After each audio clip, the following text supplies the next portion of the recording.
আমি এই যে জেহাদের কথা বলছেন আপনি, আমি খুব নির্দিষ্টভাবে একটা মোডাস অপারেন্ডির কথা বলছেন, একটা ধারণার কথা বলছেন। আমি কর্নেল দীপ্তাংশু চৌধুরী, রাজনৈতিক কোনো কথা আমি বলবো না, কিন্তু এটা ন্যাশনাল সিকিউরিটির কথা।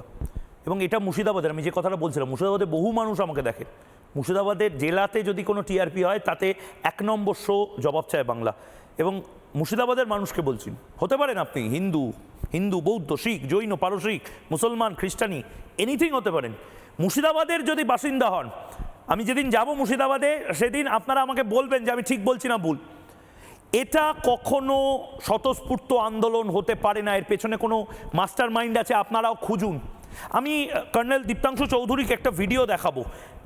বাচ্চারা, এটাকে আমরা উত্তরপ্রদেশ বা বিহার বা নাগাল্যান্ড, নর্থ ইস্টে দেখেছিলাম, বাচ্চাদের রেল জিহাদের ট্রেনিং দেওয়া হচ্ছে, সিগন্যালের মধ্যে ন্যাকড়া জড়িয়ে দেওয়া হচ্ছে, কাপড় জড়িয়ে দেওয়া হচ্ছে, রেল লাইনে পাথর ঢেলে দেওয়া হচ্ছে।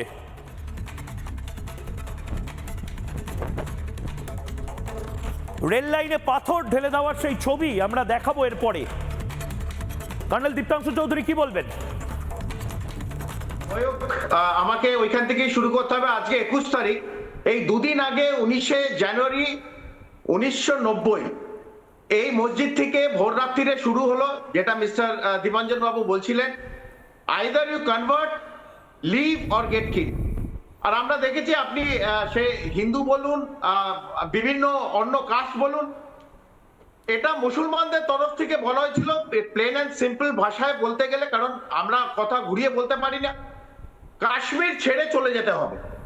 এবং সেই এক্সোডাস আমরা দেখেছি, এবং এটা শুরু হয়েছিল 1990, আজকে 2026, এখনো ফিরে যেতে পারিনি। কাশ্মীর যেখানে ছিল সেখানে আছে।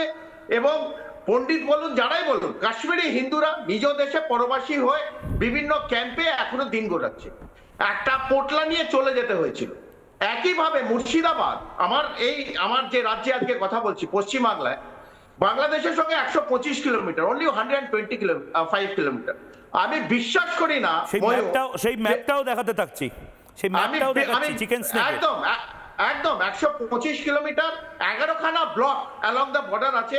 আপনি অলরেডি জানেন, ভগবানগোলা, দমকল, অলরেডি 90%-এর ওপর ওখানে ডেমোগ্রাফিক চেঞ্জ হচ্ছে, ওখানে মুসলিম পপুলেশন আছে। কারণ আমরা আজকে যদিও আমি হিন্দু মুসলিম নিয়ে আলোচনা করতে ভালোবাসি না, কিন্তু বাস্তব দিয়ে আলোচনা করতে হবে। বাস্তব, ওখানে কয়েকজন লোক বলছে আমরা শরিয়তটা বুকে নিয়ে চলি, সংবিধানটা আমরা হাত থেকে এখন পায়ের দিকে চলে গেছে। আমাদের কাছে সংবিধান ইজ দ্য হোলিয়েস্ট বুক, কারণ আমরা ভারতের জন্য ভাবি, আমরা রাষ্ট্রের জন্য ভাবি, সার্বভৌমত্বের জন্য ভাবি। সেখানে একটা টেমপ্লেট কাজ করছে। এবং পশ্চিমবাংলা 23টা জেলা আছে, যতবার ঝামেলা হচ্ছে, যতবার কেউ না কেউ প্রভোক করছে, ইনফ্লুয়েন্স করছে, একটা জায়গা হচ্ছে সেটা মুর্শিদাবাদ, বিভিন্ন ব্লকে হচ্ছে। আমি বিশ্বাস করি না যে ওয়েস্ট বেঙ্গল পুলিশ তার ক্ষমতা নেই, কারণ আমার কিছুটা এক্সপিরিয়েন্স আছে being part of that establishment in West Bengal police. আমি বিশ্বাসই করি না যে এটা ওরা আটকাতে পারে না। তো কোথাও না কোথাও একটা টেমপ্লেট কাজ করছে। সেই টেমপ্লেটটা এখন রাজনৈতিক চোখের মধ্যে দেখলে তৃণমূল, বিজেপি, অন্যান্য দল, আপনি বললেন, আমাদের সেই দিকে যাওয়ার দরকার নেই। এটা আমাদের রাষ্ট্রের কথা। যদি আমরা দেখি, মিস্টার সামিন বললেন, it is law and order is a state subject. নানা ধরনের কন্টেন্ট দেখার জন্য লাইক করুন, শেয়ার করুন আমাদের ফেসবুক পেজ, সাবস্ক্রাইব করুন আমাদের ইউটিউব চ্যানেল। পাশাপাশি অন্যান্য ব্রেকিং নিউজের জন্য অবশ্যই চোখ রাখুন রিপাবলিক বাংলায়।